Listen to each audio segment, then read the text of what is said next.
digamos, expositor a Héctor Busto Fernández, conocido artista plástico del 9 de julio y odontólogo.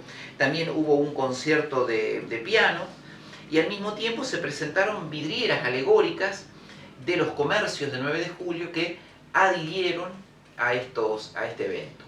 Si ustedes, para quienes nos siguen a través de YouTube, pueden ver parte del programa, ¿sí?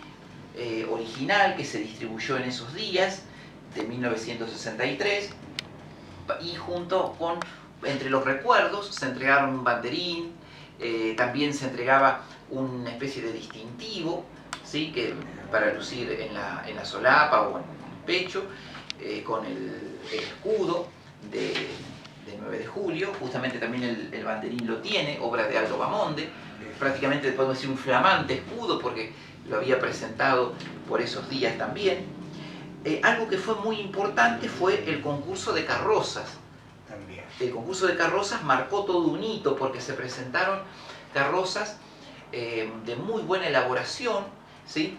Y gracias a la prensa escrita podemos conocer, digamos, quiénes fueron los que resultaron elegidos.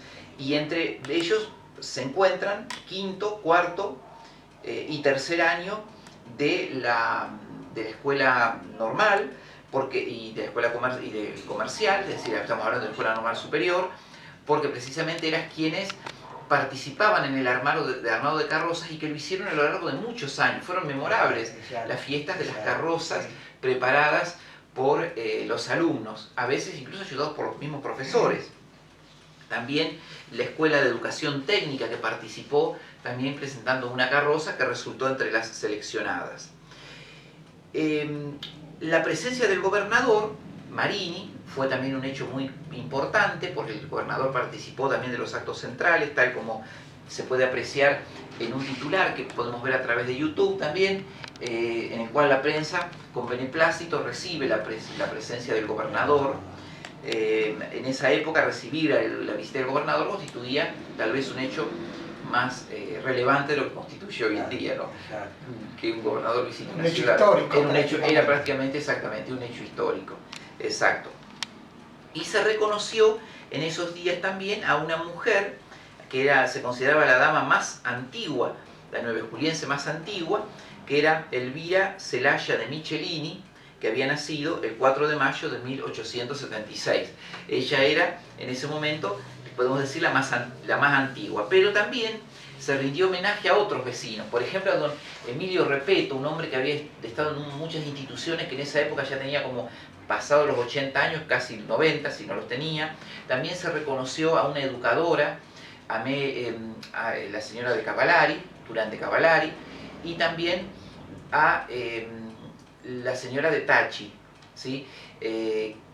La madre de Carlos y Adán Tachi, que en ese momento había llegado también a la edad a la longeva, y era una de las más antiguas también, vecinas de 9 de julio. ¿Sí? Ya a ella se le había reconocido cuando, en ocasión de la inauguración del Monumento a la Madre, se la distinguió como una de las mamás más antiguas que tenía la comunidad. También la comunidad, digamos, puso su acento en su historia de una manera mucho más... Tengamos en cuenta que antes de 1960, lamentablemente, la investigación histórica no se había dado, salvo el gran aporte monumental de Buenaventura Vita, de lo cual se había publicado un solo volumen. Después no existía una permanente difusión en los medios en esos años del 60. Tengamos en cuenta, Raúl, que en la década del 70 fue su trabajo, que usted publicó en el diario El 9 de julio, que recuperó parte de la historia que no se publicaba en los medios de prensa, ¿sí? Y en los años del 1960, no solo que la mirada estaba puesta en otros temas inherentes a la comunidad, no en su historia, y al mismo tiempo tampoco había interés en cultivarla. Bueno, en esos días de octubre se despertó el interés en el cultivo, y tal es así que se concibió un pequeño impreso con algunos aspectos vinculados a la historia de la comunidad, ¿sí? En el cual adhieren ¿sí?, los establecimientos educativos en el contexto de una exposición, ¿sí? Claro. Además de esta exposición, se imprimieron algunos textos impresos breves sobre la historia del 9 de julio, algunos que perduran hasta nuestros días. También se trabajó, y que afortunadamente se conserva en las escuelas a través de un programa que impulsó el Ministerio de Educación a través de la Dirección de Psicología a nivel local, con orientación pedagógica a trabajar los temas de la historia del 9 de julio. Así que también en esos días de 1963, junto con los festejos, se hizo una recuperación de la historia del 9 de julio, ¿no? Va a pasar mucho tiempo hasta que los grandes aportes que hicieron Buenaventura Vita, Juan Elías de Mascheroni y otros historiadores que van a continuar se puedan conocer. Tengamos en cuenta que la obra de Juan Elías de Mascheroni, que ella fallece en la década de 1960, recién se conoce en el año 2006, gracias a la edición del libro con su trabajo histórico. Es decir, y vamos a recordar a Juan Elías de Mascheroni también, porque precisamente en esos días del mes de octubre del 63, en esos días de festejo, ella pronunció una conferencia que nosotros hace unos programas atrás la exhibimos, ¿sí? Esa fue una conferencia histórica que afortunadamente está grabada, que ella pronunció en ocasión también de los festejos del centenario, hace ya 58 años. 58 años.